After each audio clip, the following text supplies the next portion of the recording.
karena ada pertanyaan yang masuk tentang storeroom ya. Jadi ada beberapa pertanyaan yang masuk, kalau nggak salah ada 2 atau 3 pertanyaan tentang lowongan kerja di asisten storekeeper atau hotel storekeeper di atas Kalau Pesiar.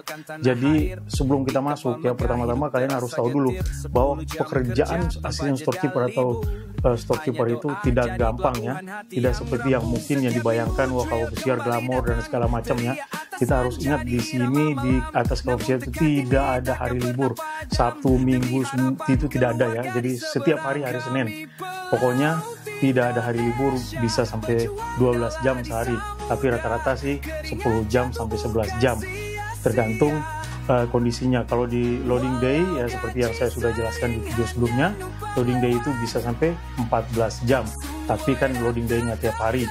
Jadi ya yang penting kita tahu dulu apakah kita sudah yakin untuk kerja di Kalau Pesiar, karena kerjaannya tidak gampang. Kita lanjut saja, karena di sini ada beberapa lowongan yang dibuka seperti di agen Ratu Oceania, itu di kapal Disney itu ada penerimaan hotel storekeeper.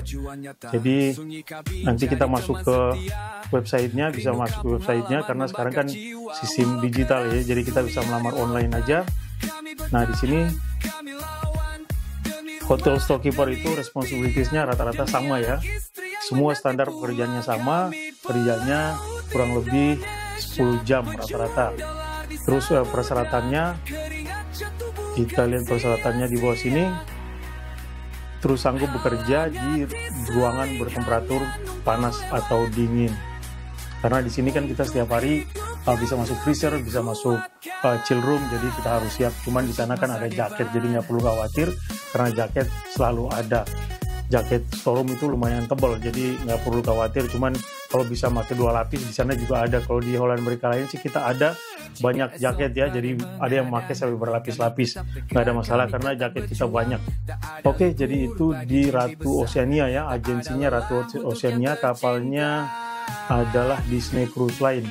Terus selanjutnya yang tadi saya bilang di Holland Amerika lain, di sini ada juga namanya. Di sini kalau yang tadi hotel storekeeper, di sini assistant storekeeper ya, di ini PT AMI atau Alfa Maksasai.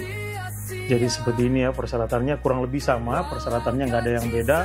Terus kemarin juga ada yang nanya apa namanya pada saat interview itu pertanyaannya apa aja.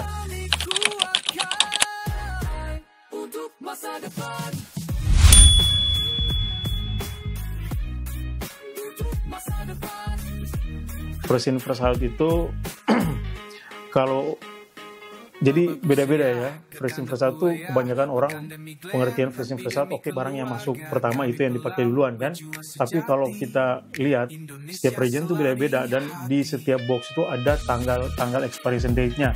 Jadi yang kita berpatokan first in first out boleh, cuma kita harus berpatokan kepada tanggal yang ada di setiap barang itu. Misalnya susu sekalipun sama-sama ultra pasteurized atau yang long life itu ya, yang dari Amerika beda, yang dari Eropa beda. Jadi kita harus lihat, kadang-kadang sama-sama long life tapi yang dari Eropa expire-nya lebih duluan. Jadi yang kita ikutin adalah tanggal kadaluarsanya. Jadi tidak peduli dia datangnya kapan, kalau tanggal kadaluarsanya lebih cepat mati, itu yang harus kita isu lebih dulu.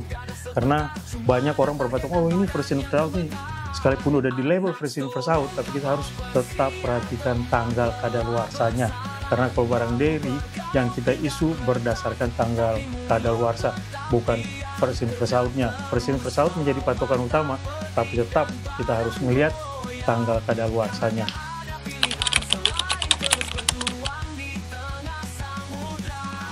Pada saat kita terima ikan atau fresh fish itu, posisi ikan itu dilapisin dengan es.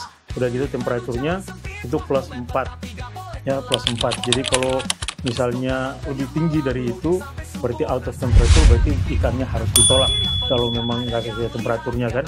Terus packagingnya juga, jadi semua ikan itu dilapisin dengan es. Jadi setiap layer ikan itu ada es gitu, ikan es.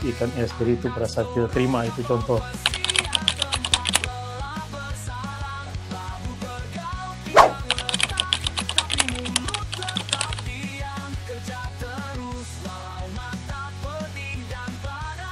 Ya, jadi itu kebanyakan pertanyaan yang ditanyakan pada saat interview. Oke, jadi untuk sementara yang saya lihat lowongan asisten storekeeper dan storekeeper ini ada di 2 perusahaan ini ya untuk saat ini. Jadi untuk sementara cuman 2 perusahaan ini. Jadi nanti saya lihat lagi mungkin ada perusahaan-perusahaan lain lagi yang membutuhkan asisten storekeeper atau hotel storekeeper. Nanti saya akan ngasih update selanjutnya. Terus kalau misalnya ada yang mau bertanya tentang lowongan cook atau lowongan-lowongan yang lainnya, kayak kemarin yang nanya soal deck department, tanya aja di kolom komentar, insya Allah nanti saya carikan lowongan yang ada gitu. Jadi nanti saya bikin update video selanjutnya untuk menjawab pertanyaan tersebut kalau memang ada yang bertanya tentang pekerjaan-pekerjaan yang tadi.